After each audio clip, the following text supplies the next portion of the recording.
Greetings to the world. Greetings to the universe. I am still Cam, and this is the Real Resilience Talk Podcast, episode 76. Episode 76, and I'm really lucky to be joined with a guest who's actually doing some real things out there in the world today, making a difference, Mr. Matt Paneitz. Did I say it right, boss? Nailed it. I nailed it. What's up, y'all? Matt P right here is on here with us tonight, and he's going to tell us a little bit about what he does, where he's coming from. But let me say this disclosure up front.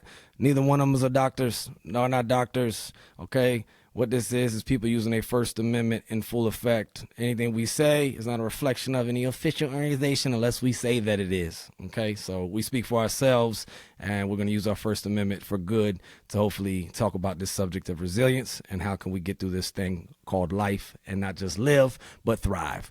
So without further ado, Mr. Matt, thank you, man, for making this time for me, man. We've been trying to set this up for a while, and we finally got on here, bro. How you doing? Honored to be here. Happy to share, have a conversation, see what happens. Yeah, man, I love it, dude. If y'all don't know, and I'm sure Matt will explain it, but he is he's a big boss on a good organization doing good things for people all over the world, turning trash to good things and then helping to make our people smarter around the whole world and just reaching out and making our world better. And that's coming from a long way home. But before we get into all of that, and Matt's going to explain that to us because he's doing a good cause for good people in the world, the subject of resilience, brother. Everybody on this show has heard me at least 75 times say my definition, so I'll spare them this time. But when I say the word resilience, what does it mean to you? Keep on going, right? Don't give up. Don't ever stop. There's a Tool song that's called Lateralis, and Lateralis kind of finishes with, don't give up, don't stop, don't give up, don't stop. Pretty much my mantra, which you have to do what I do. Yeah, that's for sure. I mean, because I'm sure you'll walk us through it, but a day in the life of what you're doing, doing outreach and helping people, especially abroad, is not an easy task. So with that being said, man, and a great definition, I love it. Anybody out there listening, don't stop. Don't stop. You heard that? And keep on going. Keep moving on, like Sam Cooke said. But getting into the long way home, brother, what is that exactly, and how is resilience applying to you working with that and your own life? Well, I started an organization because I saw a whole lot of people in Guatemala living in poverty, right? So I was a paramedic, and I was living in Southwest Virginia, and I had some relationship to resilience in that job. And then I decided to do this Peace Corps thing. The Peace Corps said, hey, you want to go to Guatemala? And I was like, what's a Guatemala? I've never heard of Guatemala at that point in my life. I'd not moved around very much, never really left the country. And then all of a sudden I was on an airplane to live in another country and learn the language and see if I couldn't help out a little bit. And Guatemala gives you a lot of practice with resilience because it's a big deal to try to spend that much time, which is 27 months, in a foreign country where you don't know anybody, you don't know what's going on, and every single day is a practice in resilience. You ain't lying. Wow, man, that is a life of service, man. Like, big salute to you. Not trying to curry favor or kiss up to you, man, but we talk about service a whole lot on this show, and, you know, some people assume it's only in the military sense, but no, you can serve in a million different ways, and the fact that you was a first responder, then going to Peace Corps, and then your organization outreaching to Guatemala, and you're down there for 27 months a stint. Is that right? Well, Peace Corps is supposed to be for 27 months, and I've overall spent probably close to 20 years in that space. Thank you. You know, man, that's what they say, be the change you want to see, and, you know, look around you if you want to serve something. I mean, that's a hell of a journey, man. Like, how is that? And you said are you from Southwest Virginia, or you came from there? No, I'm an East Texan, right? Okay. And I moved up to Southwest Virginia for a job, and followed a girl up there and her job, and we were a couple of years of living in the Blue Ridge Mountains, And she goes, "Hey, you want to join the Peace Corps?" And I said, "Hey, what's the Peace Corps?" I'd never even Yeah. heard of such a thing. I don't think I'd ever even heard of volunteering at that point in my life. I was living a normal blue collar existence, doing paramedic stuff and then doing construction work on the side. And that was a complete shakeup, changed my entire trajectory of my entire life. Man, it's just something to sit there and go, what is Peace Corps, right? Because a lot of people don't know, and we don't know what we don't know. But to be like, okay, I'm down. Like again, man, unselfishness to me is we got leadership traits out there, but unselfishness and just being willing to serve a cause bigger than yourself. That's much respect to you, man. You say you've been doing it for 20 years. I've been doing the organization, yeah. I filed the paperwork in 2004. I mean, I joined the Peace Corps in 2002. So, all in all, I'm 24 years into my Guatemala time, right? And it sounds like I was being selfless, but all honesty, I was ignorant. I did not know. I did not have the slightest idea what I was getting into. This was pre-internet. So you couldn't Google Guatemala, and I doubt that I had an encyclopedia and didn't really care. I am kind of always been known for being down for whatever. That Ice Cube song, like that stuck. After That's he Matt did P that, right there.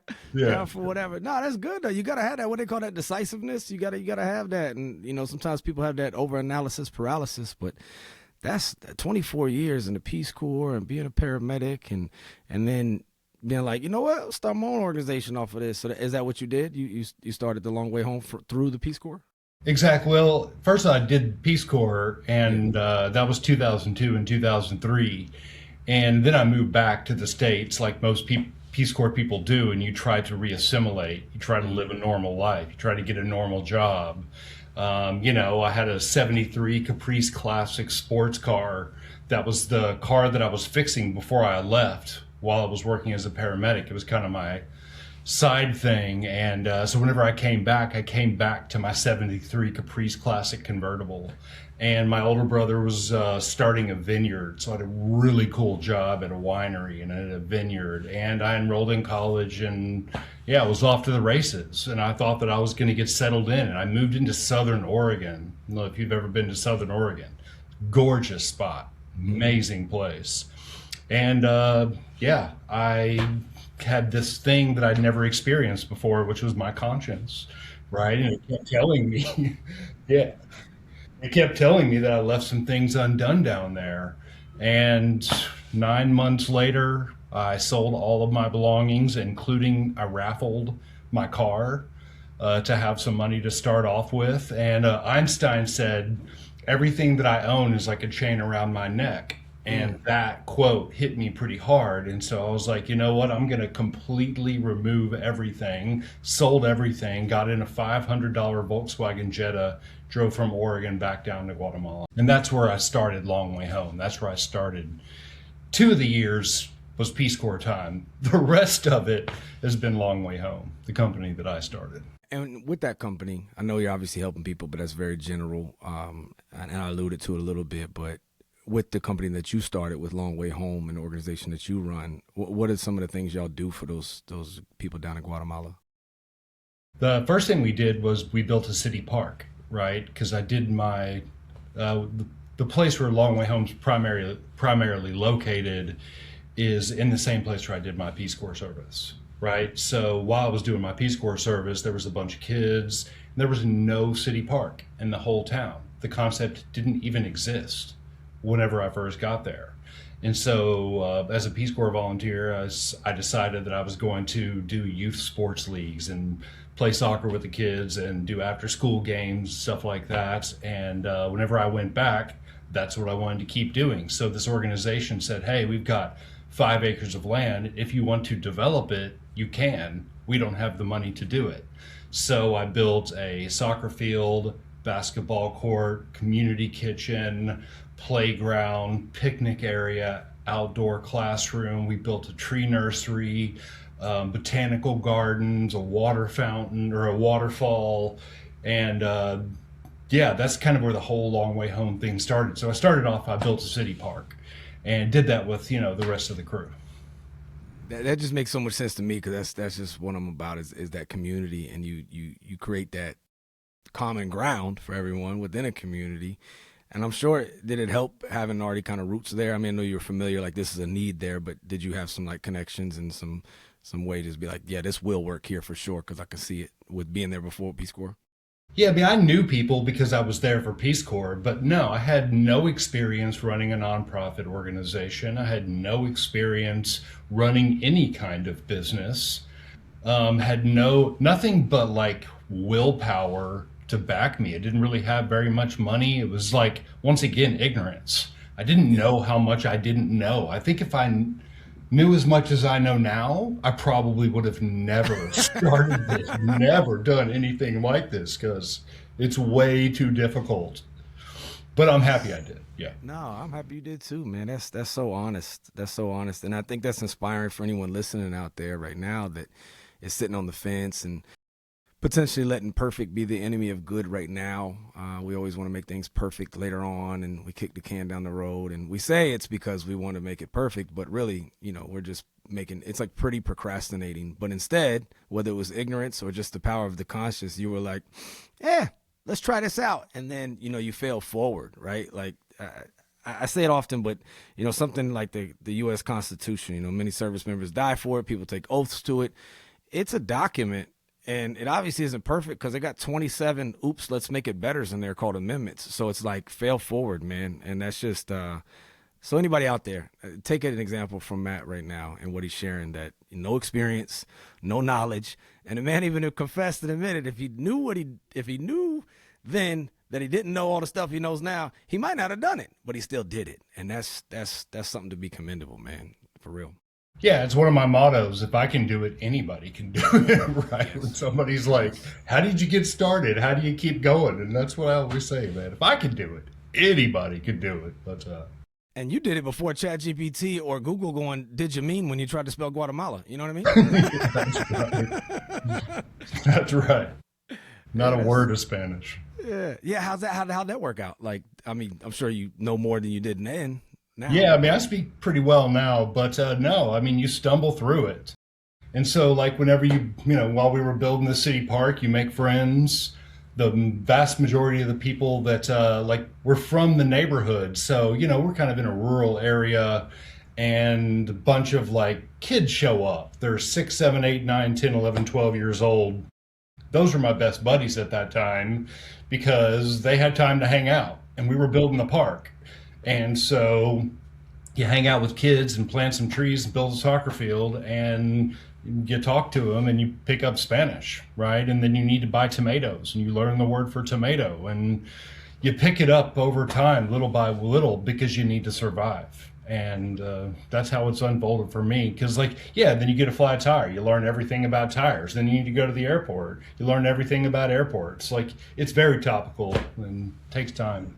Yeah, no, I love it. I think it's amazing. I always wish that all Americans could just travel abroad and have to figure stuff out, because I've lived abroad before, and you feel really stupid at first. We don't usually have to do that as Americans, with English and stuff, but you get to really understand a little bit of that pain, and that you get humbled is what I'm saying. That's right. And you get to appreciate when you meet somebody else, and you're like, wow, you picked it up that fast, Or then we talk to people from Europe and they speak 7 languages. You're like, how? And so that's adaptability, man. I mean, resilience is, don't give up, but also got to be adaptable. So but you had survival at mind. So it's something about the human will turn up a little bit when there's some survival at hand. Yeah, I mean, you fail, you dust yourself off, and you fail again, and you make a fool out of yourself over and over again. And I'm pretty good at laughing at myself, and I made a fool out of myself on countless occasions. I was living with this host family for a little while whenever I first got there, and I didn't speak hardly any Spanish, right? And, they asked me how the bus ride was home, and I said that this woman kept falling on my piedras. The word for piedra is rock, right? And I said, man, she kept falling on my piedras. And then they looked at me in horror, because it's a super conservative, low-key family that I'm staying with. And then later on that night, I thought about it and I was like, I meant to say piernas. legs. She fell on my legs because I was sitting in the aisle and this woman kept falling down on me. And so I got up and told the family, I was like, piernas, piernas. Oh man. I'm not vile like that. I wasn't trying to say anything to like offend anybody. My bad. I stumbled through that language and I'm still doing it. Yeah, yeah. No, that's hilarious. But man, I'm just regurgitating everything I say often. But laughter is such a medicine, man. It's such a medicine. It's intoxicating and it heals, man. So having that ability to be humble enough to be humbled, but also to laugh at yourself, man. That's so vital. How much has that helped you survive in this whole experience? I care a lot about laughter, and I don't know why, but I am much funnier in Spanish than I am in English. I don't know how that's possible. My jokes play way better in Spanish. But it's like, it's like nuance to the language. And I spent a lot of time doing construction down there. Mm-hmm. While you're doing construction, you listen to music. When you listen to music, you get the nuance of the culture, right? And you get all these little secret references that you can make. And because I listened to the music so much, I was able to drop all of these little lines in my jokes and they could, relate to what I was talking to. They're like, oh my God, this gringo knows that reference. That's hilarious. And so, yeah, I'm sure fixed a lot of awkward moments with the timely joke. Just by knowing the hook to some tracks. Hmm. Hmm. Oh, that's awesome, man. I mean, I'm sure there was times though throughout this experience of, and I can't imagine how fulfilling it is when you see the results of what you're doing. But at the same time, were there any times where you had the doubt, like, what am I doing? I need to go back. That came up a bunch. Yeah, I mean, like, there's a lot of, like, there's a lot of doubt. I'm struggling with even talking about it. Not because it's a hard topic, but it's like, it's hard to explain. Like, you're down there, you don't know what you're doing, you're having a good time, and then somebody comes along and says, hey, you probably shouldn't be down there imposing your belief system on a bunch of indigenous people, because the town that I was living in, 97% indigenous Cachiquel, Mayan people who had recently experienced a very difficult time. And, I am, in a sense, imposing some of my ideas. I'm going, hey, let's build schools out of trash. Yeah, yeah. And then so you have doubts. How much of this should I be sharing? How much of this, of my belief system is too much? And Right. should I stop? When do I go back? But I ultimately kept coming, because over the 20 some odd years that I've been there and involved in this, there's probably been 5 or 6,000 volunteers that have come and gone. And there's only one other guy, the co-founder. He and I have never stopped, right? We never gave up. We never stopped. We never. And so, like, I call it righteous indignation, right? I don't know where it came from, or maybe it's the East Texas, the redneck in me that I can't, I don't know when is too much. Yeah. No, hey, we birds of a feather on that subject, man. They call me too much all the time, and I just be like, you're not enough. Why Yeah. you so extra? And I be like, I don't know, I just be doing stuff, you know what I mean? Yeah. So I totally feel you, but it matters, man, and it's you see the payback, it just was recently Dr. King weekend and his birthday celebration, but like I think our egos want to have the Million Man March, you want to have that much of an impact, but like really when it boils down to it, if you could just reach one, then it's worth it. And I can guarantee you've reached more than one in that 20 some years of sacrifice and just pure grit, bro, like resilience to just keep moving forward. And it's not like it was, I don't want to assume, but I'm sure it wasn't always welcomed. I know there was probably some narrative from the States saying, what are you doing down there? But I'm sure maybe it wasn't always peachy king down there for you and your co-founder. No, I mean, it's tricky, right? Because, you know, not everybody knows the history of the connection between Guatemala and the United States. And that, to some degree, has worked in our favor because the United States has a very complicated relationship with the history of Guatemala. And, And there were other people who would take advantage of our kindness as well. So, you leave a couple of shovels out, they're gone the next day, right? I leave my door open, all of my stuff's been stolen. I've had a horse stolen, I've had a car stolen, right? I've had so much stuff stolen from me. I was stabbed one time. You might get the impression if you were to take it personally, you know. But maybe you shouldn't be doing this, or Yeah, take yeah, some hints, yeah. and not be so stubborn about the whole thing. But as far as resilience goes, Dr. King never quit. He's a huge inspiration of mine. Nelson Mandela, 27 and a half years in a South African prison, didn't quit. He didn't take the hints. They stood up for what they believed in, paid a pretty serious price for it. And so I felt like I owed them. I felt like, no matter how much happened to me, I was going to keep going. Nah, that's amazing. And speaking of another hero of mine, Dr. Viktor Frankl. If the suffering has meaning, which obviously yours does, then we can accomplish anything. And that's just noble, man. And I wish a lot of us had the unselfishness that you have, and you can play it down, and you can be humble, and I appreciate and I definitely respect that sentiment. But it's amazing what you're doing, man. Amazing to be willing to put yourself in such a position to be hurt, have been hurt, but still showing up the next day to help. That's amazing.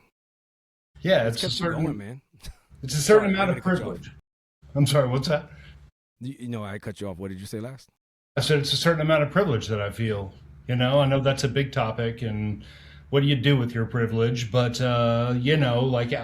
of my paramedic training took over, and I saw people that were struggling, and I was in a better position. So if I see some old woman that's crossing the street, I'm going to help her cross the street.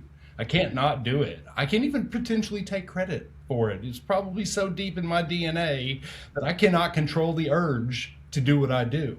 And so it takes over, and I feel that my privilege should be used to improve quality of life for everybody, even if it's at my own personal expense, which isn't that great of a personal expense, Yeah, I mean, you because already gave up all your belongings, bro. yeah, So, yeah. right, all those chains, like Einstein said, that's what's kept you. What's kept? I know you have it running through your veins, but what has kept you going on those hard times? Those like, I mean, we cited Dr. King, Nelson Mandela, but what keeps you like? I got to keep going. I got to.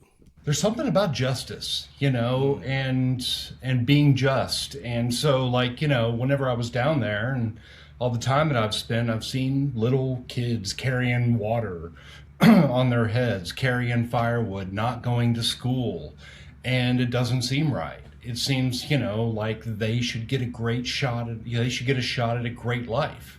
Like we had a shot at a great life, and that's what keeps me going.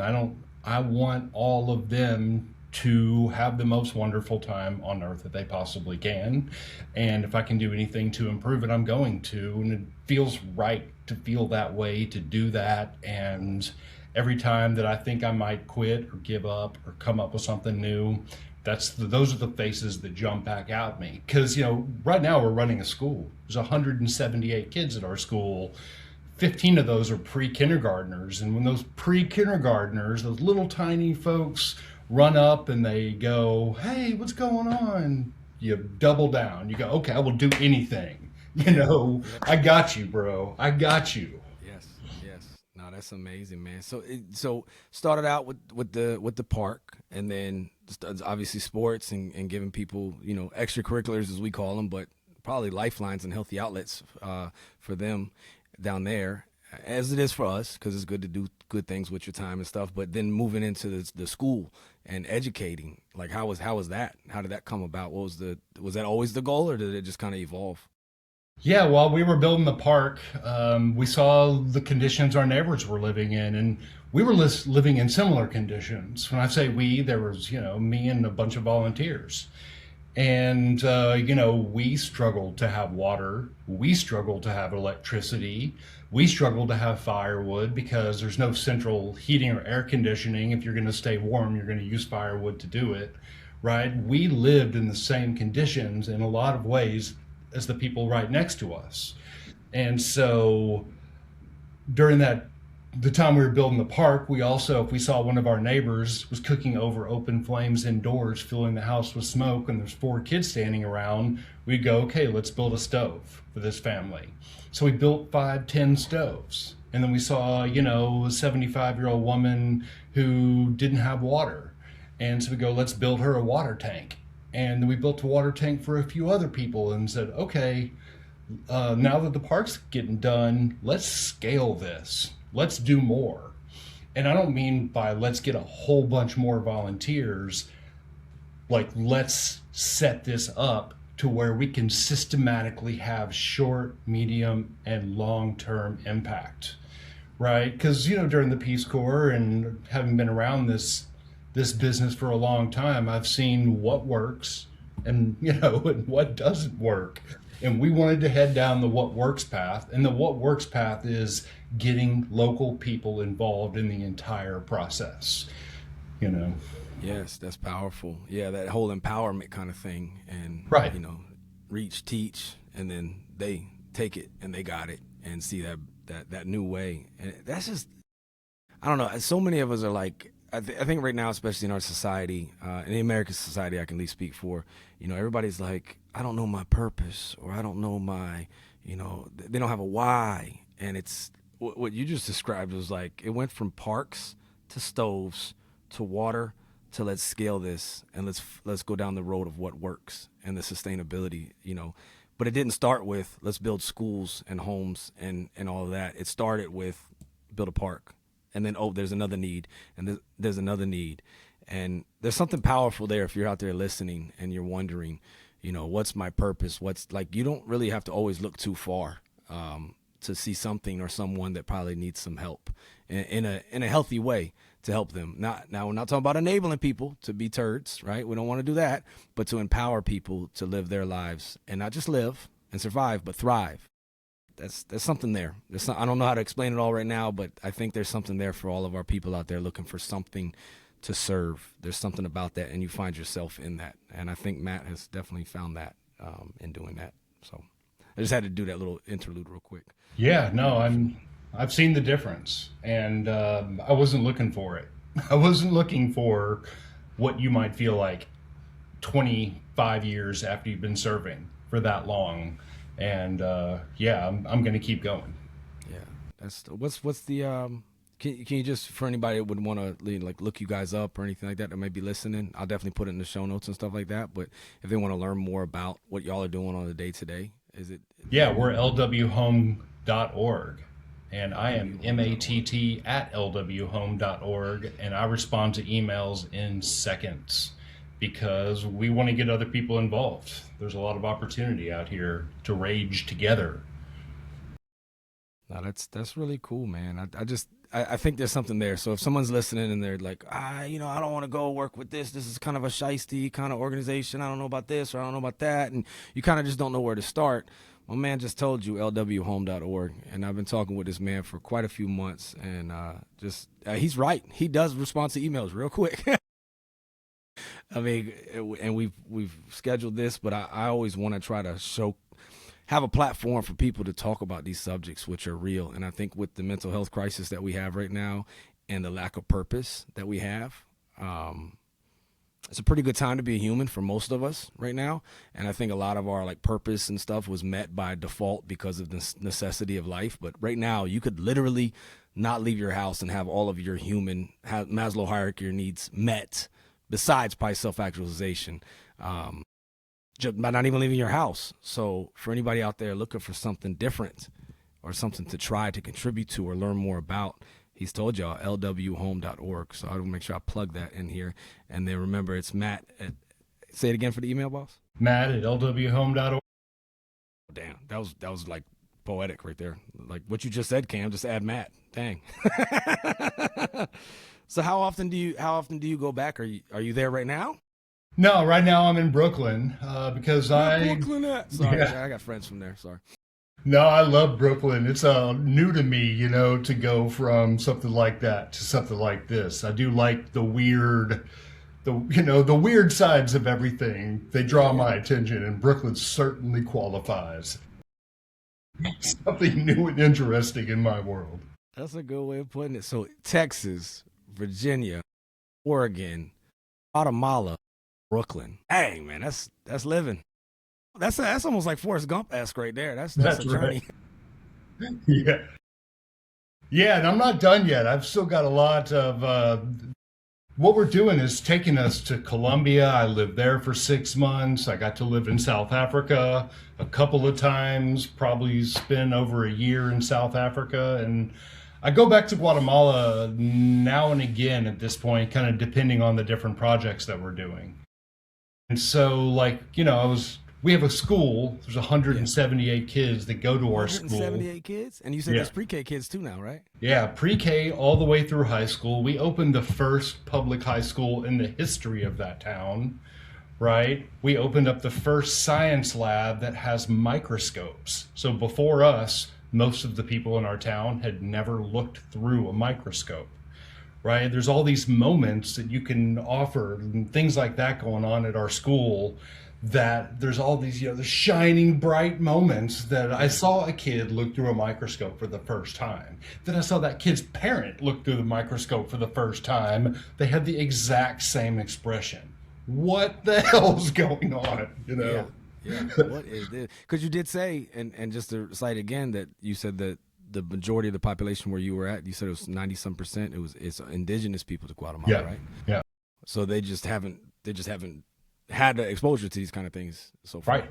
Hadn't come yet, right? And and so I go back kind of depending on whatever the big projects are. And we built that whole campus using trash, by the way. It wasn't only trash, but the focus initially was, let's see how, we were building all those stoves and water tanks for those families. We wanted to cut the cost on that, but we wanted to try it out on our new school campus.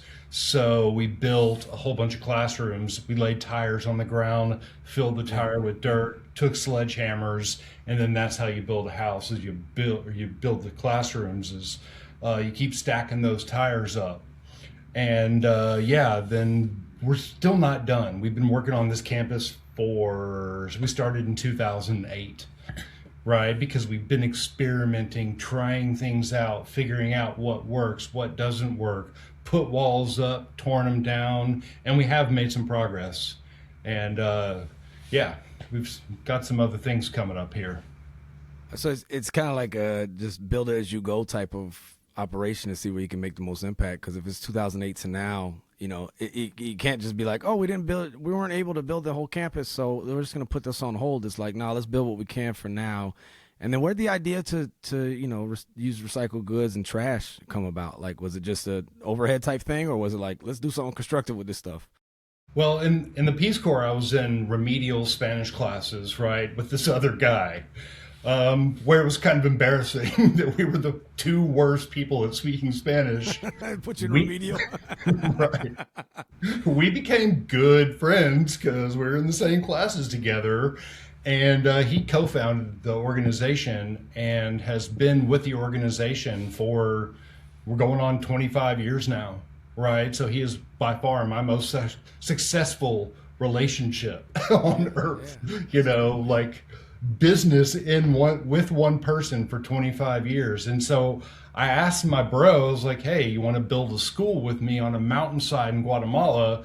And my bro says, hell yeah, absolutely, right? And then he turns to me and goes, hey, you want to build it out of trash? And I go, what are you talking about? Playing poker, absolutely. Here, up. Yeah. I see it. I raised you. I had no idea what he was talking about. I said yes. Yeah. Down for anything. Hey, Matt P, he down for anything. Down for whatever. Yeah, that's pretty fascinating, man, to take. And you talked about the word of privilege and just how fortunate we are here. I'm in the continental United States. How fortunate we are that we don't have to worry about that kind of stuff. A lot of that stuff, it's not perfect. Nothing's perfect here, but it's all amendable and commendable and all those good things. Like, it's definitely like our baseline, our starting place in life is much far ahead than, other places as you've traveled with being, you said you said Colombia and South Africa as well. Hmm. What are you doing similar operations in those spaces too?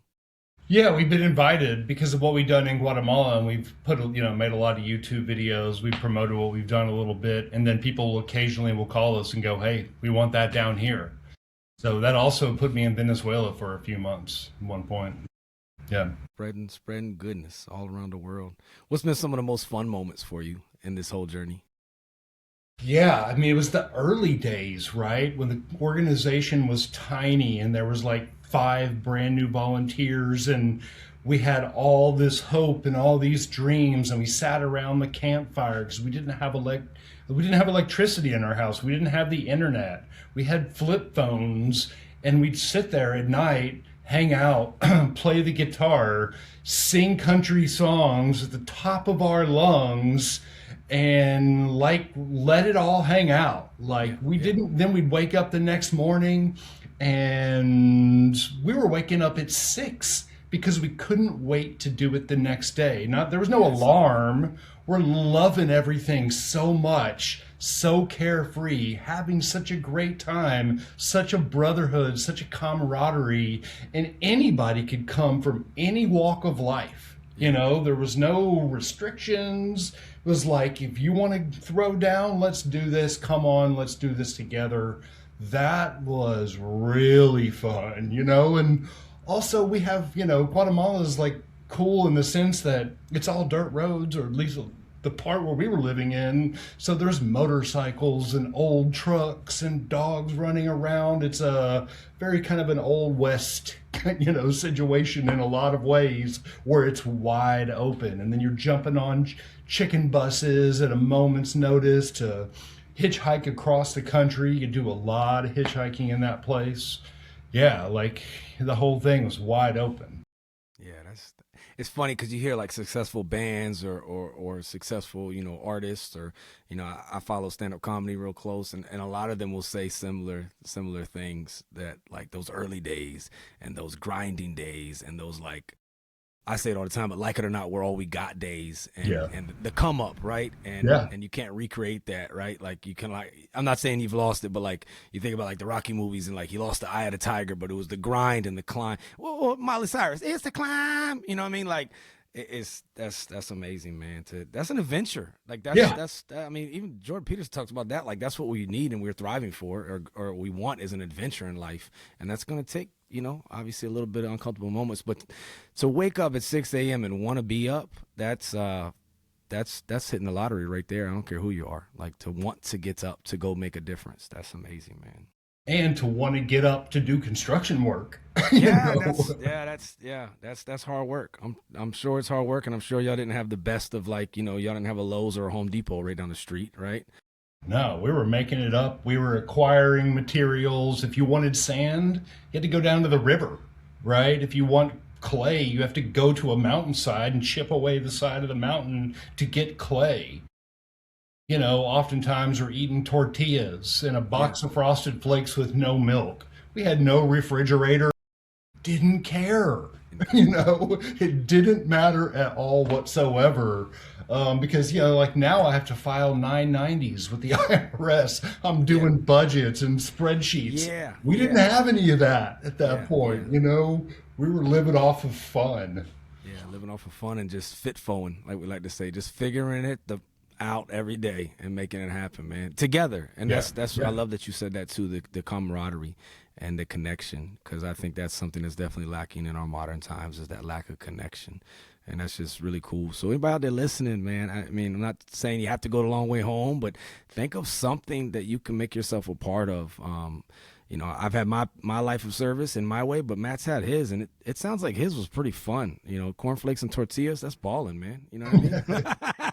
No, dead serious though, man. It's amazing, and there's so many people that are disenchanted these days that they need like a meaningful struggle. There's pain and there's suffering, but it's trying to find the meaning in it, and that it's for a reason, and not no masochist type stuff, but making a real sacrifice that pays off for usually a cause bigger than yourself, is usually pretty fulfilling. And I'm just happy for you that you found that, man, that satisfaction in life.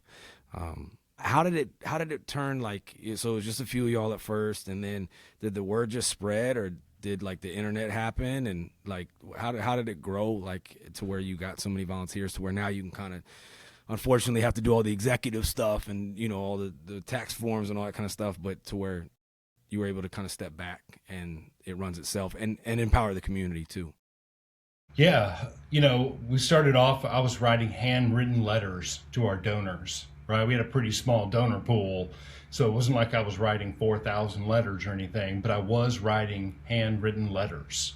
And then Facebook comes along, and instead of, printing photographs and putting them in an envelope and then sending them to people, you're now all of a sudden putting your photographs on Facebook, and then people can follow you there. And then you come up with a website and you make a photo gallery. And then, the way that people found out about us, and it's shocking. This would be our pitch line. Like, okay, we're going to get some tires. We're going to put them on the ground. We're going to put a bunch of dirt in the tires. We're going to get sledgehammers. We're going to work for 9 to 10 hours a day. Who's in? And everybody loved it. Everybody was in. Everybody was like, that's a great idea. Let's do that. And so like, because Guatemala can be a tourist country, and there's a lot of people who were like, I want to get off the beaten path. Show me something else. Get me into these these villages out in the middle of nowhere that nobody would ever have any reason to go to, and show me what's going on out there. And if I have to, do that kind of work that way, people that don't do construction work are like, yes, give me a sledgehammer.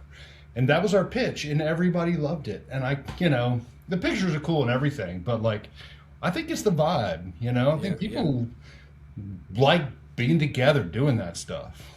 Yeah, no, I agree, man. It's that culture is, you see successful, I'm not saying businesses, but you see certain sports teams and certain things like that. It's like, I want to play for that person. I want to be in that culture to where it is that connection, and it's genuine without an agenda is so imperative. Like, the only agenda is let's connect and let's help people, period. That's it. And that there's enough genuine people in the world that attracts, and I'm just glad to see that y'all are being successful in it. How can people help y'all out more, like where y'all are at right now with things, and some of the motivations you have and goals y'all have to do things? Yeah, we need volunteers because we're still not done. We're still not finished building the campus, and we run a slim organization. Let's put it like we need a volunteer coordinator. We need people to do outreach. We need people to write grants. We need people to fundraise. We need people to do everything because, like, that's the way that we've been able to, like, if you look at what we've accomplished with the money that we have received, pretty much everybody's like, that's amazing. I can't believe you guys have accomplished so much. That's because we do pretty much most, at least, of the administrative side is done through volunteer work. And so anybody that has any type of skills that wants to jump in, even if you don't have the skills, we can develop the skills with you and jump in and help out. We pretty much need help with everything. We need architects, engineers, we need writers, we need poets, electricians, anybody that has an interest in throwing down is welcome. Yeah. So the operations in Guatemala is that Long Way Home's primary focus is Guatemala, and I know you reached out to some other areas and you've visited other places, but are y'all setting up shops there as well to help out?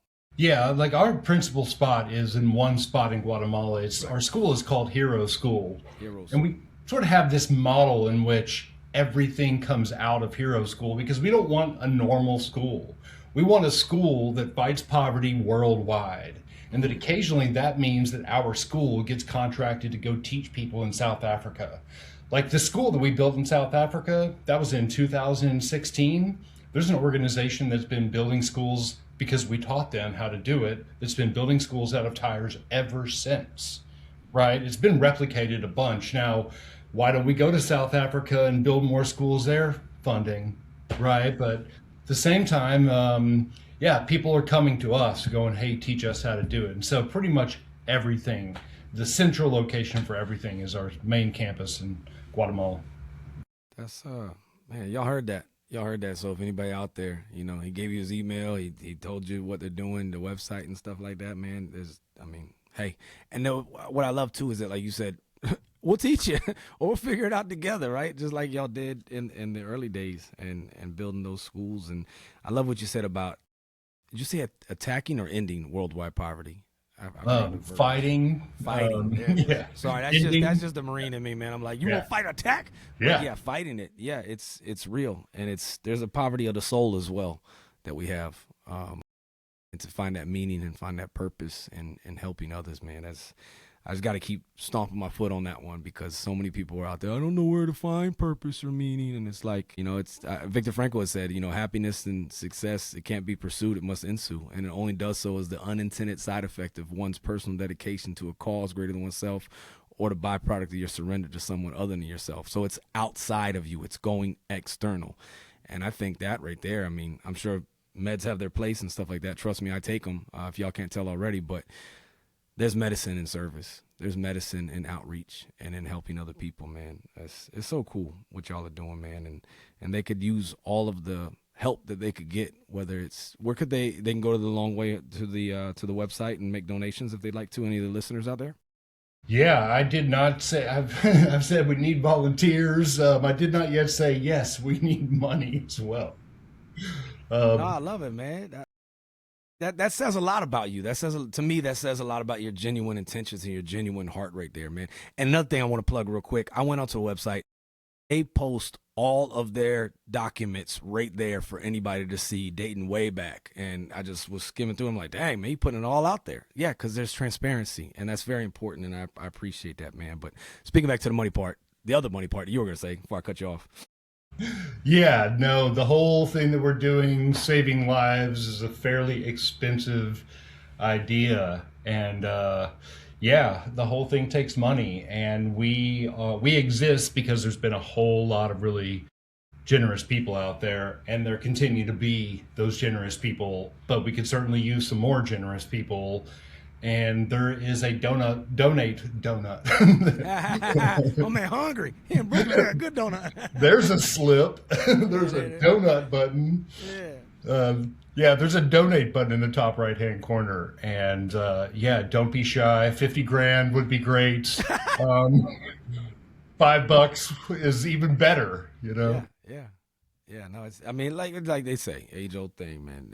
Every little bit counts and stuff, and y'all are doing cool things, man. And how is it to see like the education pay? Like, what are some of the things? I mean, it's a hero school, right? So, you want to eliminate and fight poverty, but are y'all teaching something outside of just the microscopes and the science and stuff? Is there something more to the hero school concept of teaching? And this is where my voice changes, right? I can't even hold back my enthusiasm. It like I change tones as I start to talk about this because this is what gets me like. Although I love building stuff out of tires and trash and whatnot, you can already hear the change in the tone of my voice as I start to draw up the answer to this question. And that's what's most exciting about what we're doing, and that's why we're calling it Hero School. Now, first of all, I've seen the movie 300 way too many times.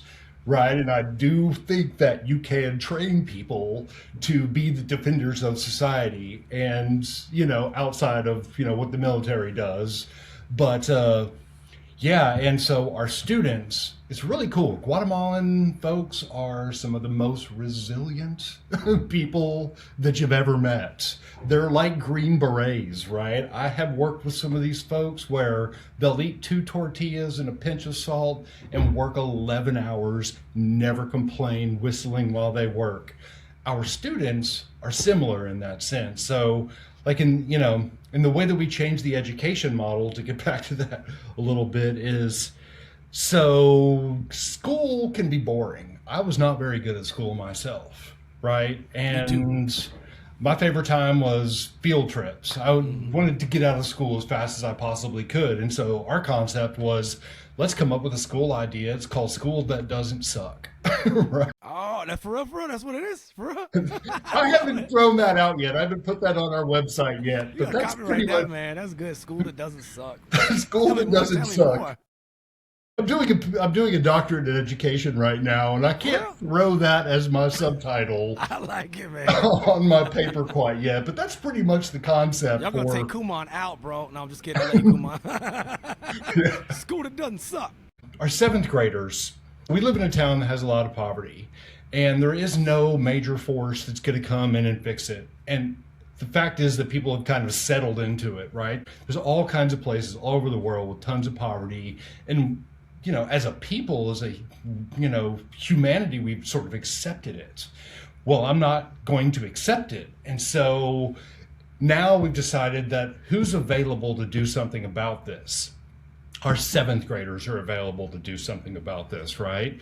So if you take their subject matter and you go, okay, instead of boring math, you go use that math to build a stove for a family, right? Use your science classes to understand how that stove works for that family. Use art class to model that stove for a family. And then use PE class to go out and build a stove for a family.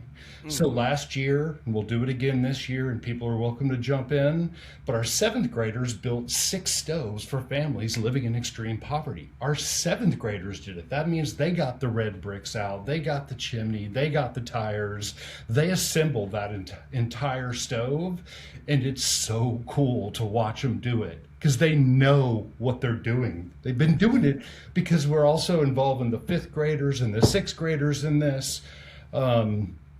The 8th graders, they do water tanks. The 9th graders do compost latrines because these are the issues that society is facing. They don't have water, they don't have bathrooms, they don't have houses. And so instead of doing school where you kind of learn abstract concepts, what we've decided is do school where you can fix society using the subject matter. So we've adjusted the subject matter that's offered. We still do math, but now we do math to help, to do something.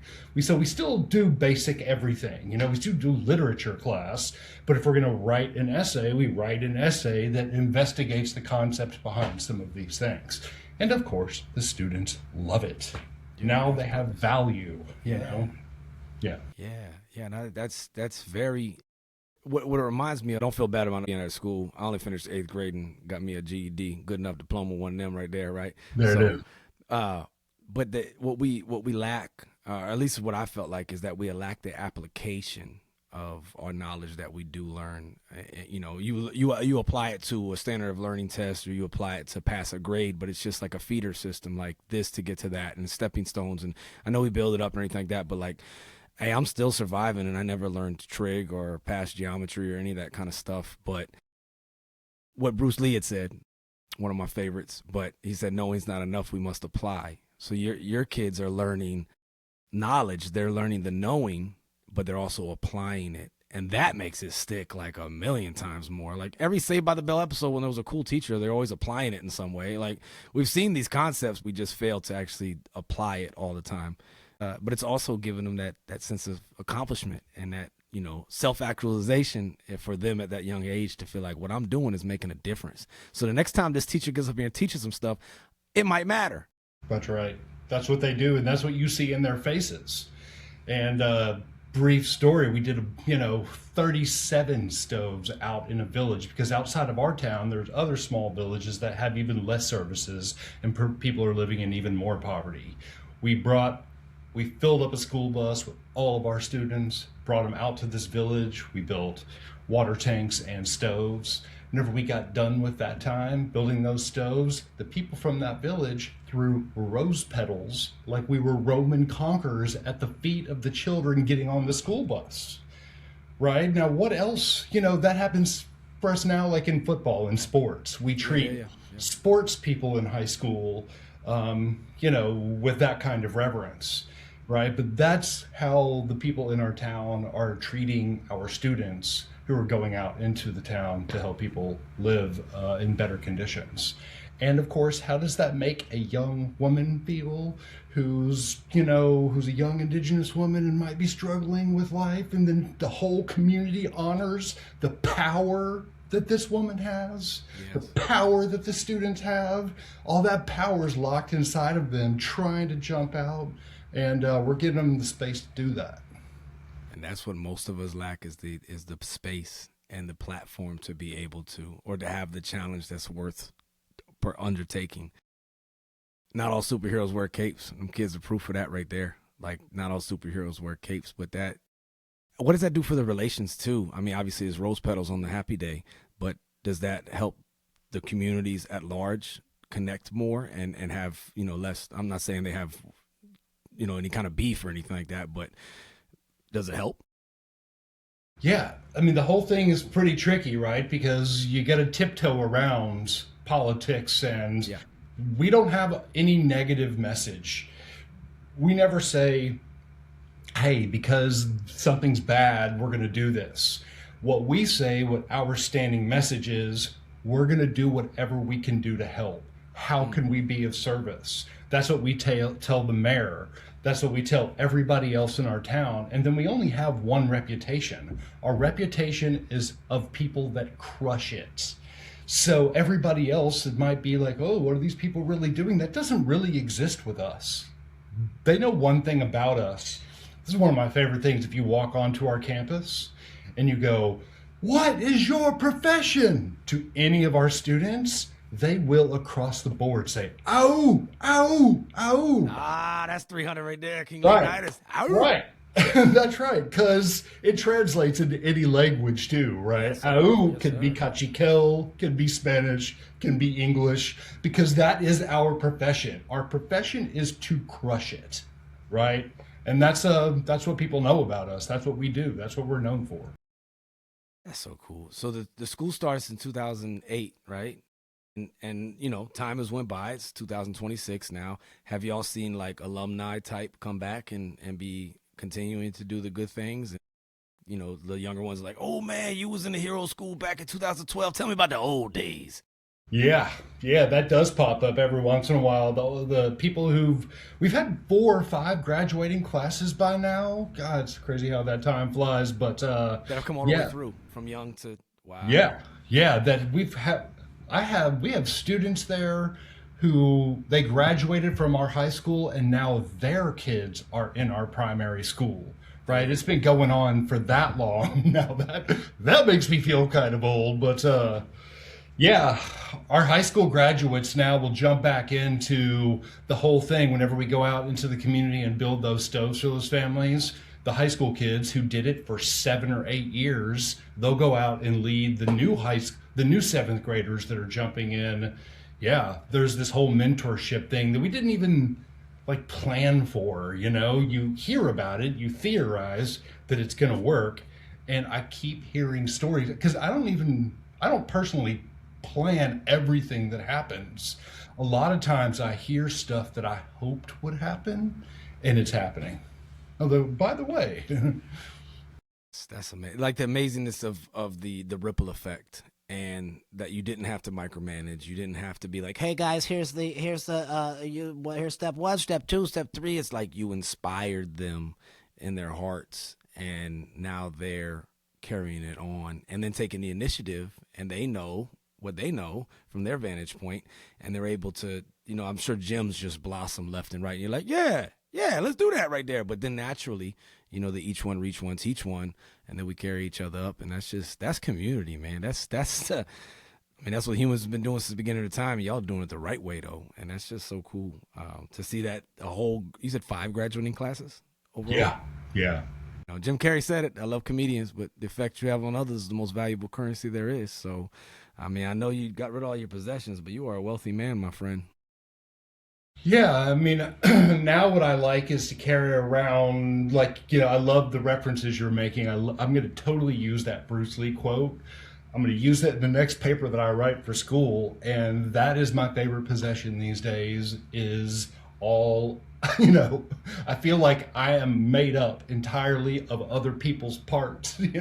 Like Oh, yeah. will take that Bruce Lee quote. I'll take that Jim Carrey quote. Same. They'll form essential parts of my personality. There it is. And It then works, man. It works. It's just about what you feed yourself, right? Yeah. Diet's more than your food. You know what I mean? So I'm all about it. That's the only way I get by, man.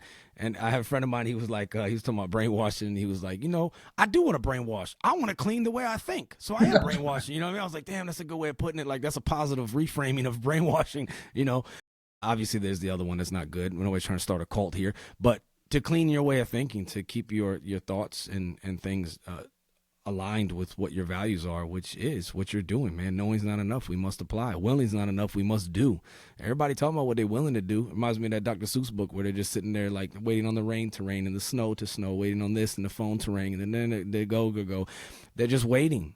Yeah. Like what y'all did, man, you just straight up Nike'd that thing. I mean, we were going Rome, we're going Greek, we're going everything right here. But Nike, you just did it. Just do it.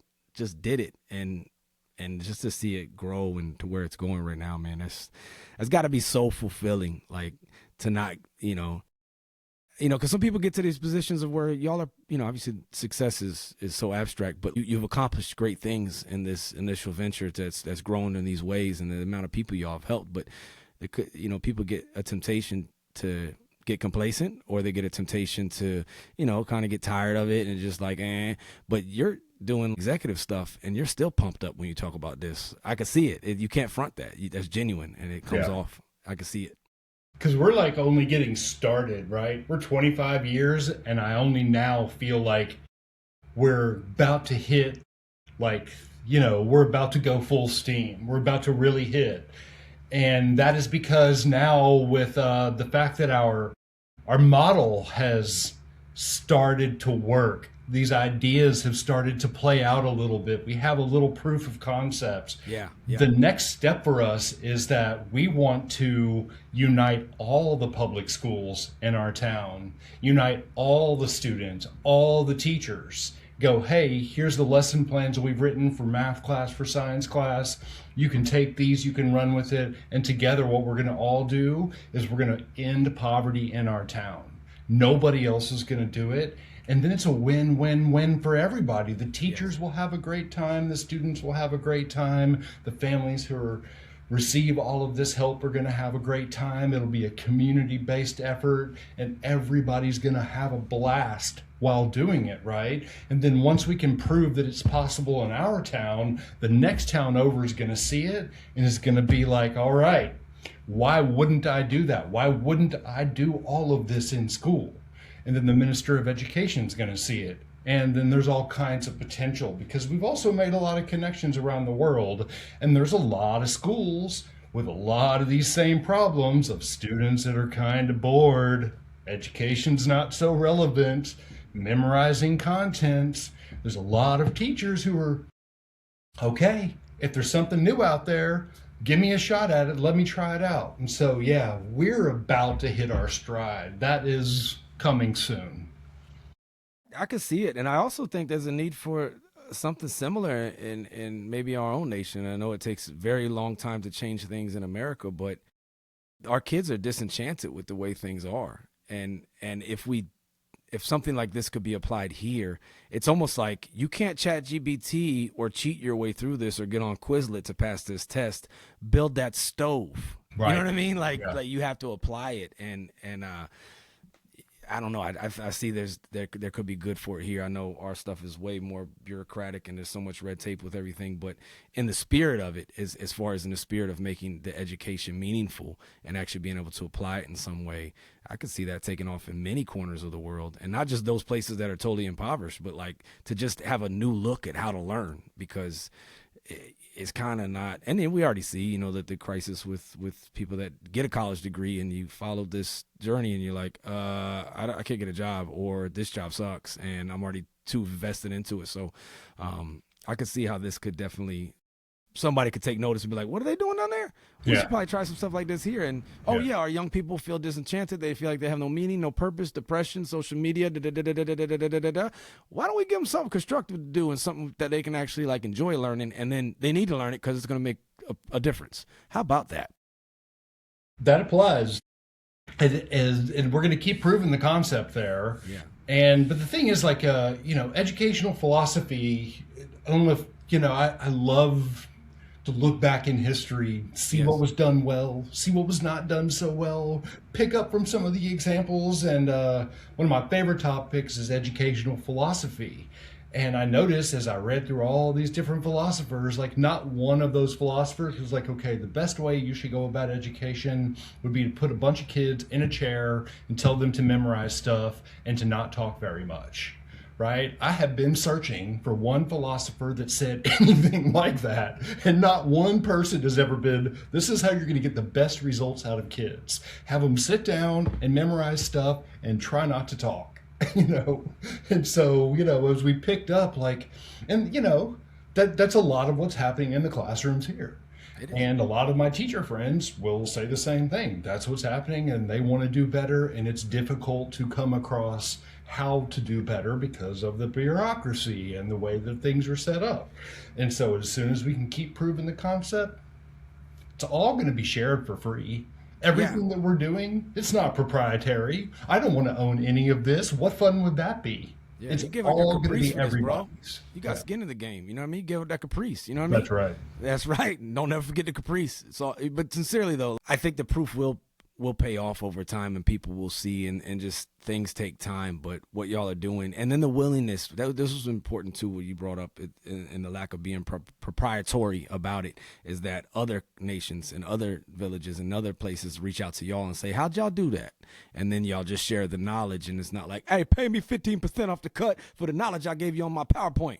No, Right. let's eliminate, let's fight this poverty, let's fight these issues and the disenchantment that we all have, and the lack of community, man. That's what draws me to this so much of what y'all are doing, is the community, and then empowering people to take care of themselves. Like that's just amazing. It's just amazing. Yeah, that's something that's one of my favorite things about the whole thing, is I have gotten to meet cool people from all over the world who are like, yeah, I've got an idea. And then we take their idea and we throw their idea into our blender of ideas. Then the next person comes around and is like, I got a slight variation on that. Let me show you what I've got in mind.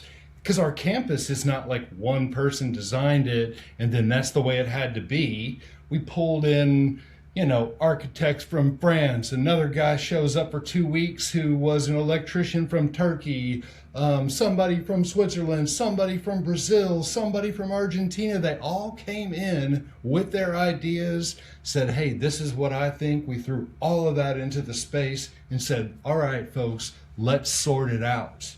And then we did it and did it and did it and failed. And like, met some cool people with some really good ideas, and we are really that's why we exist, because there's so many cool people out there. That's what we call community. I love it, man. And the fail forward mentality, you know, the first attempts in learning. Like, I think Mandela said it, I never fail, I either win or I learn, you know, probably both. It reminds me too, the things that maybe there were ideas pitched that didn't grow to fruition at that point. John Lewis's last book that he authored before his passing, that's one of my heroes. He had said that, you know, the persistence of things, and that you might be working on something right now, Matt, that may not grow to fruition until 3 generations from now. And it may happen in Scandinavia, but you started the initial moves on them things. Some things take time, but you cannot deny proof of concept when you see it. And y'all are doing that, man. That's cool. And I love how fired up. I love it when I see somebody get fired up about something positive. You know what I mean? Even if what we prove is that we're wrong, at least we'll prove what not to do. You know? Right. There's learning in that, right? We'll never lose. We win or we learn. You know, that's a victory right there. That's knowledge gained. But to have that enthusiasm, and that's not a diss to anybody. I was watching the football playoffs yesterday too, but people will get so passionate about other people running around on the field. That's great. It has its place, but to see somebody get fired up for a cause and for something that's not benefiting them outright, it's not benefiting you other than your fulfillment and helping other people. That shit makes me want to be like, ow, ow, ow, you know? Oh, ow, what's your occupation? Oh, man, powerful right there.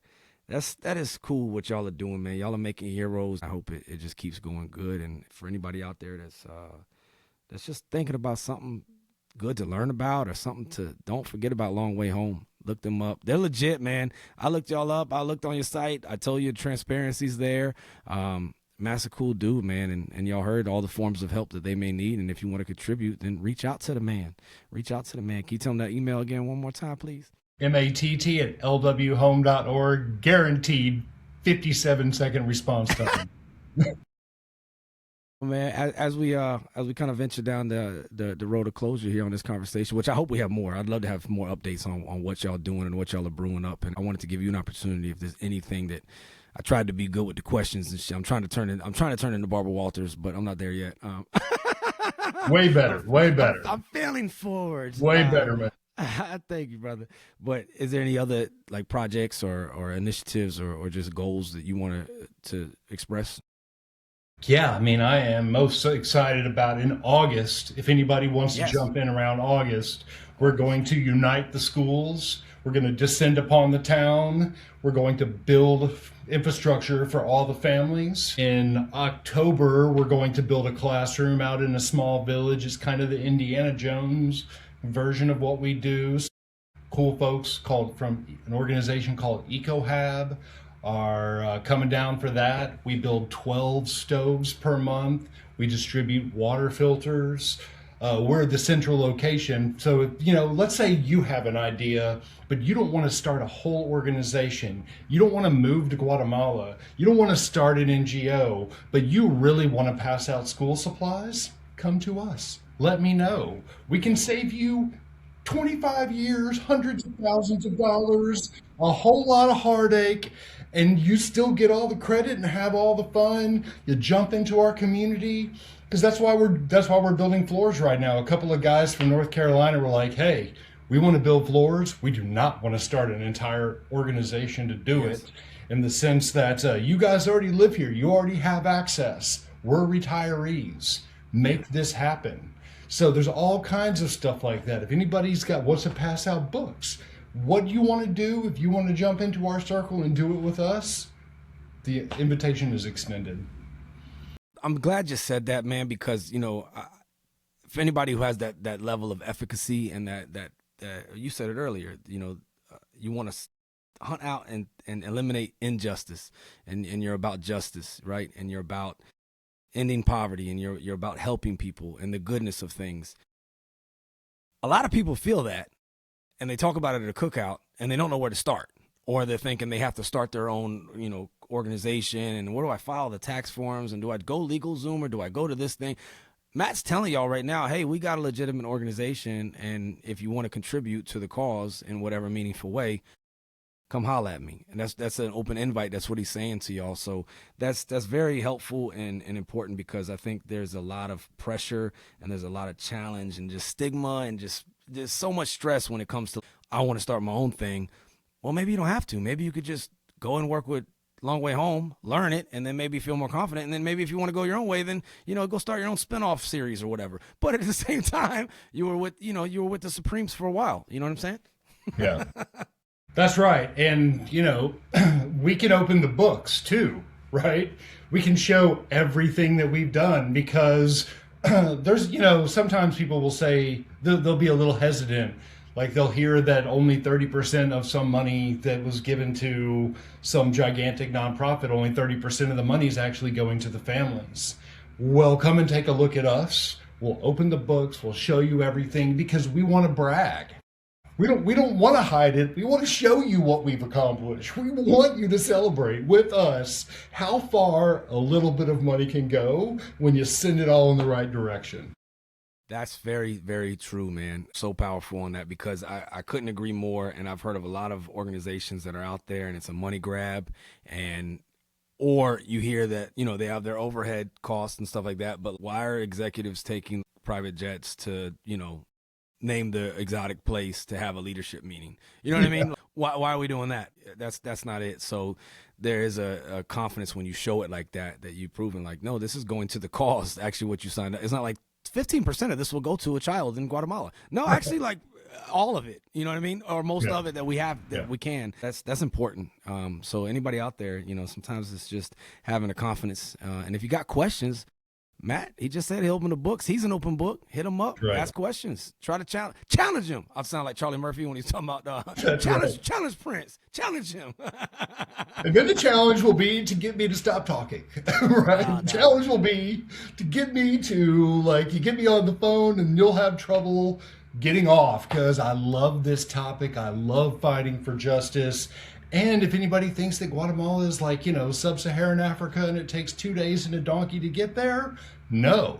From Brooklyn, it's a 5-hour flight, then 3 hours from the airport, right? Door to door, we're talking 8-10 hours. It's an easy place to get to and the mountains are beautiful. It's 72 degrees, 365 days a year. The weather is perfect. Man, shoot, man, phew.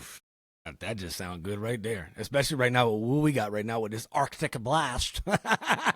I'm walking outside on a glazed donut. It's so icy out here, but you know, too much is given, much is expected, I guess. But that's amazing, man. That sounds like that Cali weather right there. It's kind of close, but not really. But yeah, that's 72 degrees, man. I just, again, brother, thank you for what you're doing to make an impact in this world. It's easy to talk a good game, but to actually go out there and do it and play the game through the ugly quarters, through the ugly minutes. You know, everybody wants to be at the game when they're holding up the trophy, but what about the two-a-days? What about the training camp? What about the hard drive, right? That's right. You're there. You're doing that, and you're there with your people, man, and you're helping other people, and you're helping them help people, which is the best thing you can ever do. That's right. Lead a horse to water, all that stuff. You had a horse stolen, man. You know what I mean? You helping people to help themselves, and that's a really cool thing. And it's that philosophical, you got me. I'm gonna look up a whole new genre of books with education philosophy because I'm infatuated with that subject. So yeah. You know, the way we do it ain't the way it's always got to be done, dude. You got any saved topics on your end that you want to hit on, man? I'm going to plug my computer in because I don't want to lose this conversation. I went on their site. You can go into the About on the lwhome.org/mission tech vision, the Green Bills portfolio, the Green Building Workshop. I mean, their website well put together and definitely speaks to the truth of what they're doing there. There's pictures, there's testimonials, all about how they do it. And then, like I said, with the transparency part, all of their stuff is right there for you to see it. I was just talking to the audience while you stepped away to do the plug-in, but I was telling them about the site. I learned a lot about y'all just from your website. You can't always say that about every organization out in the world. You know what I mean? Yeah. I'm like, is this by design or y'all just got a bad website? Y'all website is legit, man. It's well put together, and it shows the proof of concept. You know. And if people go to lwhomegreen.org, it's part of our website, but it's like it has a different name because there's so much content.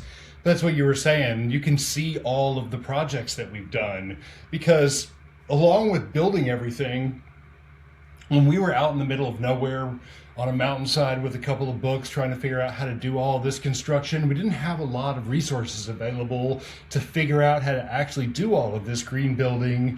So on top of doing all the work, we also documented the entire process. So that, you know, if one of our brothers or sisters out in South Africa is like, how did you build that place? We did 400 pictures to show every step that we possibly could along the way. We didn't do the top 30 cool looking Facebook pictures where people are, you know, throwing their hands in the air. We showed the inches that you would need to do the doorway. We did animated videos. We did materials lists. We have blueprints.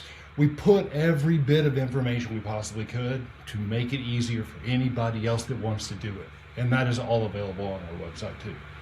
Yeah. You said August, the big infrastructure, and then October to go ahead and plug those events again if you want to.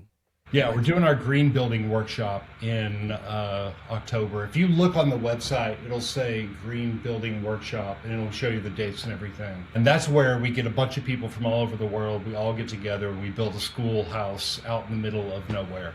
It's so much fun. It's straight 300. It's grueling. It's grueling, but it's together. Love it. I love the pain. Purpose, man. What's the coolest thing you've ate down there since you've been traveling to Guatemala? Yeah, I mean, it hasn't all been all that weird. Like people that are like living in very difficult conditions don't eat very weird stuff. You know, like it's all very bland food. There's not a lot of spices. It's like, you know, tortilla with like corn or herbs, or they call them herbs, but they're basically weeds from the yard.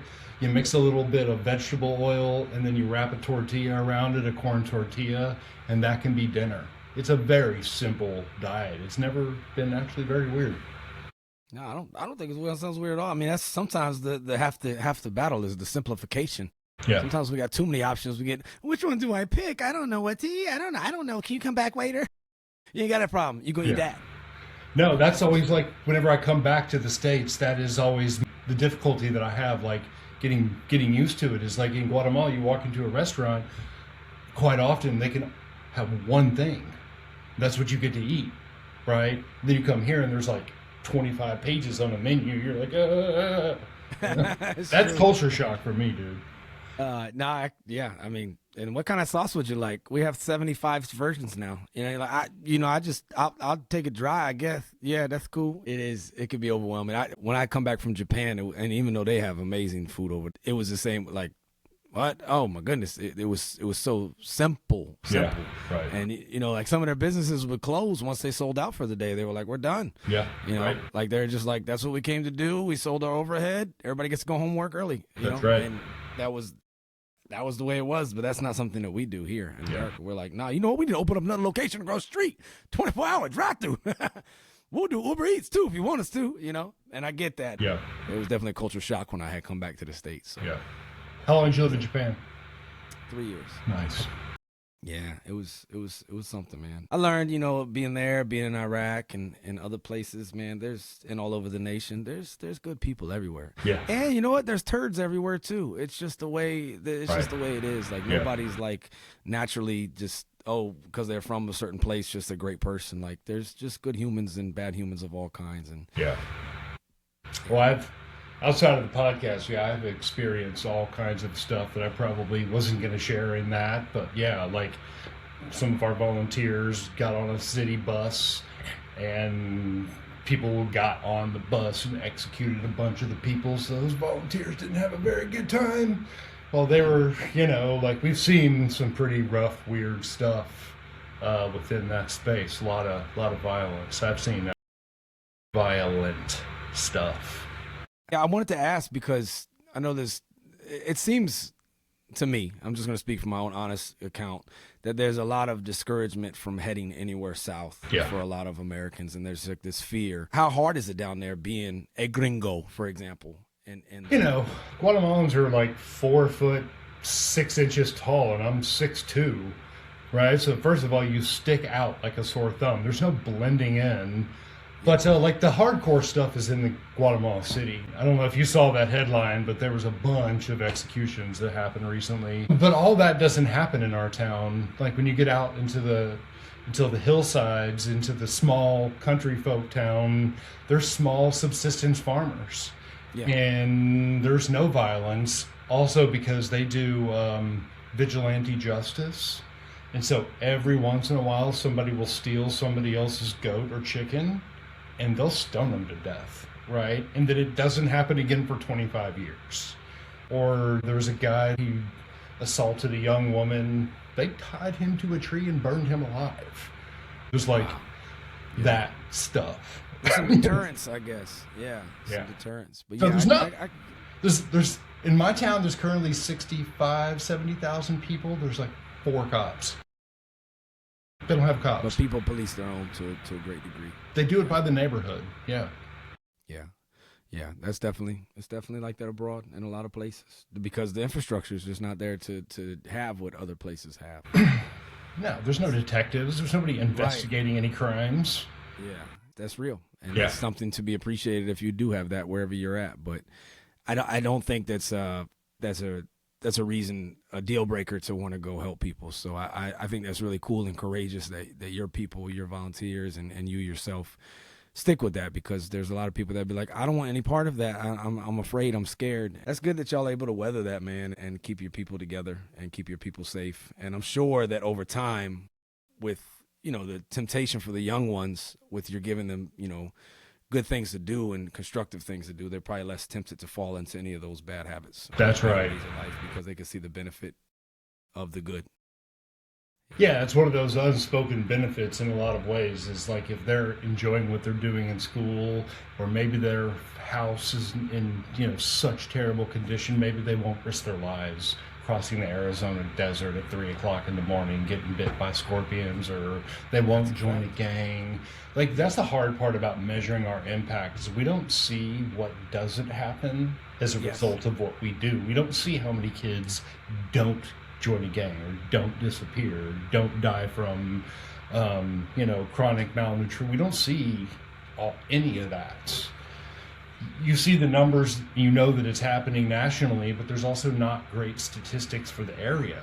Like those small towns, they don't do demographics. They're not measuring much of anything because they don't have the budgets to do any of that stuff. So you got to kind of like do the work and know that less people are likely, you do the logic on your own. Yeah, it's like it, but you can't really always define it or have a figure to represent it. It's like that with all things positive. I feel like especially like in prevention and working with the stuff that I try to do with suicide prevention. And sometimes you'll have somebody come up to you and say that helped me and stuff, but a lot of people won't. And that's not a diss to them. It's just that's a very sensitive topic. Sure. But you can't always detect the prevention. But if you removed the attempts at prevention or the attempts at positive, proactive things like you're doing, what will be the effect then? Well, you know what? I don't want to figure that out. So I just want to keep doing what we're doing, and hopefully we're putting a dent somewhere. Yeah. Because it's just you can't always get an empirical number on that. You just can't. It's hard to track, but makes it hard to get grants and fundraising and stuff like that when you can't put numbers to your impact. It's so true, and the people who are the money holders, they're trying to do their diligence, and their thing is what's the return on investment, and it's like, well, I could tell you what your return on non-investment would be. You know what I mean? That's always a conversation with a lot of powerful people to get things moving and get things funded. But I do think the left of bang, the upstream, the stuff you're doing with trying to stay ahead of things and building a reason, not only don't do drugs, they're bad, but no, here's a better way. Right. That will always win the day. It's just very hard to show that. But when you see it, you know it. You know what I mean? It's one of those things. Yeah, and the weird thing about trying to do this in today's world, there's people have their attention span is one line or two lines. We saved 4,000 giraffes, or there's 2,700 people at our orphanage. Our model is complex. We're doing green building so that we can learn how to do the green building, so we can let our students do it, so that we can build curriculum around it, so that we can use that curriculum to unite all public schools, so that we can work with them to fight poverty, because nobody's got the attention span for that. No. Nor do, in modern times, in most cases, we want... because of you, they're going to get to hear it, which is... Yeah. Thank you. No, man, you're so welcome, dude. I'd love to help out in any way I can. But that's a big point, and we have very short-term goals. And what you just said can take a generation, potentially, right, in the long-standing effect. And, most people aren't... They're thinking, next quarter. Yeah. You know what I mean? And that's just the way... the things are. So to see that long term, it takes a village, and it takes time. It's just like food, just like food. You can go ahead and eat something on a microwave, but I want you slow cook something. Yeah. I want you roast something. Right. And see how much better let that meat marinate for a little bit. That's right. It's just like a rule of nature. It takes time to make things meaningful. And some people they don't want to invest the time, and they want now. I want now. You ever heard Ronnie Chang stand-up special? Yeah. He's like, I want prime now. Yeah, right. Yeah. Mm-hmm. It's so true, man. So it's hard, but you can't give up. And it's back to full circle with what you said in the beginning, which is don't give up. Keep going. Keep going.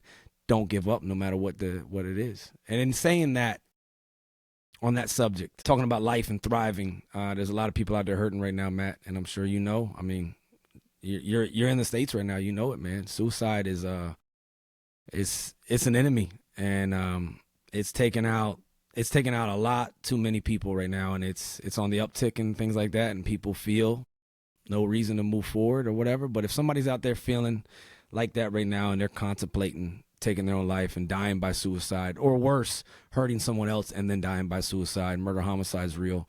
Making a permanent solution to a temporary problem, which is whatever they're going through right now. If you had the opportunity to, on the front side of it, if you could say something to them, what would you say to them? I would say, here we are. Let's do this together. You got us. We're family. We can do this together. Jump in with us. Where there's purpose, there's adventure, there's opportunity to rage and be excited. And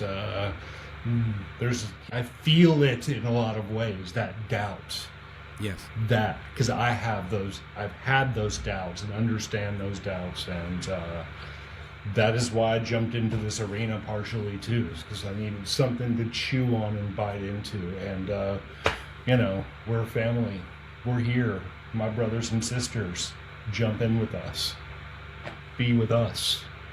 That's empathy though, right? Like sympathies, I have pity for you. Oh, it must be so hard. And somebody actually just sent it to me a little bit ago. My friend Christy, she sent me a little thing about like, even doctors mean well, but they're not with you, right? What you just said was empathy. I'm willing to be with you. Come be with us, and we'll be there for you. Yeah. That connection, that tribe, that peer-to-peer support, that is what has kept humans alive and thriving for, I can't even count how many years, right? I don't even think we know how many years, emphatically, but together, that empathy, that connection, man. So you heard the man. Keep moving. Don't give up. Don't give up. And find that adventure. Take this mess and make it a message. Take this and make it a crusade, an adventure, because that's what people want. That's what we want to do to live. Why not? What else? If you're that person thinking it, why not? Why not just try it? We could be in it together. We're in it together. Yeah. Like that's when people are like, so why do you do this? I'm like, these are my brothers and sisters. I care about these people. They're my people. We are each other's people. Let's do this together. It's beautiful, man. And well said. And I just, again, man, I want to tell you thank you, dude. Thank you for what you're doing. Thank you for the courage to be able to do what you're doing. And 24, 25 years of your life dedicated, not to mention first responder and all the other forms of service you've done, but to continue serving, man, all over the world, man. It's a beautiful thing. And I just, from one person who wants to make a positive difference in this world to another, man, I tell you thank you. Because I know it's not always popular. I know it's not. Yeah. No. A lot of they say him crazy. What's wrong with him? Oh, him just care. That's all. That's right. That's right. Yeah. Him just care, man. Yeah. If besides email, if anybody wanted to follow you on anything, do you have anything you want to plug? I don't do a whole lot of. I tried for a little while. Long Way Home at the bottom of our website. Long Way Home is on Facebook. We're on Instagram. We're on YouTube. We have 230 YouTube videos. You look down at the bottom of our website, you can see all of our different channels. Like Matt at Long Way Down. I'm not doing a whole lot of that these days, but we do post. Want to keep it stuff, mostly because there's a lot of people have thrown down, and we want to let them know how much we appreciate it, and we keep trying to show updates of all the cool stuff that we're doing. Nah, that's awesome, dude. That's awesome, man. Again, another unselfish move by Matt. Nah, thank you, brother. Thank you for being on the show, and let's stay in touch, dude. And if you're down with it, man, come back, give updates. Update the needs of the organization and provide everybody with a little like, hey man, this is what we did. And boo boo, look what we doing. Said we can't, but we can. And it's for real. Thank you, for real. Seriously, thank you, man. Pleasure. In Spanish, they say "para servirle," which is at your service. I'm here to serve. Yeah, that's it. That's it. Hey, you too, brother. Yeah, thank you. Thank you for your service, and same to you, man. And stay warm. Keep having fun and just keep smiling, dog. Don't forget to laugh. Yeah. I appreciate you, brother. Holler in August and I'll. Yeah, looking all cut up. Then he talking about Bruce Lee. He gonna look like Bruce Lee. Watch, he gonna come back. He just eating tortillas and grass. He gonna be ready, y'all. Whatever it takes, man. Hey, this has been the Real Resilience Talk podcast. I appreciate y'all listening, tuning in. Just remember, man, don't give up. Keep moving forward. This too shall pass. Much love to y'all. Take care of each other. And please make good choices and find something bigger than yourself to serve. Thank you.